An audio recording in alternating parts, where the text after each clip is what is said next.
जगद्गुरू संत तुकाराम महाराजांचे 11वे वंशज ह.भ.प. शिरीष महाराज मोरे यांनी आयुष्य संपवल्याची घटना घडली आहे। ते रात्री जेवण केल्यानंतर झोपायला गेले, मात्र सकाळी खोलीचं दार उघडलं आणि संपूर्ण बातमी आपण पाहूच, पण अगोदर आपल्या चॅनलला सबस्क्राईब अवश्य करा। सकाळी त्यांच्या खोलीचे दार उघडले नाही, त्यामुळे दार तोडण्यात आले। दार तोडल्यानंतर त्यांनी घरात गळफास घेतल्याचं समोर आलं।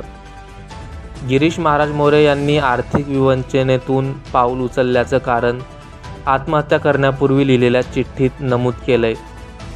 शिरीष महाराजांनी आत्महत्या करण्यापूर्वी 4 चिठ्ठ्या लिहिल्या होत्या। होणाऱ्या बायकोला देखील शिरीष महाराजांनी चिठ्ठी लिहिली होती। शिरीष महाराजांचा 20 दिवसांपूर्वी साखरपुडा झाला होता। त्यांचा एप्रिल महिन्यात विवाह होणार होता। मोरे महाराज यांनी आत्महत्या करण्यापूर्वी आई, वडील, बहीण आणि होणाऱ्या बायकोला चिठ्ठी लिहिली होती।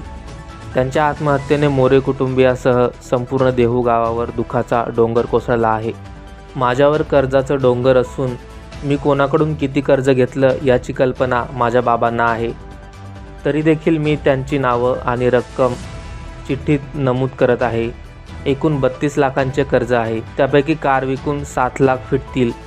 25 लाखांचं कर्ज फेडण्यासाठी माझ्या कुटुंबाला साथ द्या, अशी विनंती महाराजांनी मित्रांना केली आहे। महाराजांनी एकूण 4 चिठ्ठ्या लिहिल्यात, त्यापैकी एक चिठ्ठी ही त्यांच्या होणाऱ्या बायकोसाठी होती।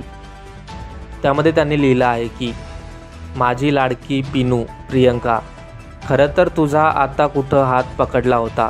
आपलं आयुष्य आता कुठं फुलायला सुरुवात झाली होती आणि मी जातोय। तुझ्यासोबत थोडा काळ घालवायला हवा होता, म्हणून तुला भेटून मी ही चूक करत आहे। मी हात जोडून माफी मागतो, माफ कर। आयुष्यात सर्वात जास्त मी अपराधी कोणाचा असेल तर तो तुझा। तुला न्याय देऊ शकलो नाही, असं शिरीष महाराजांनी आपल्या सुसाईड नोटमध्ये लिहिलं आहे।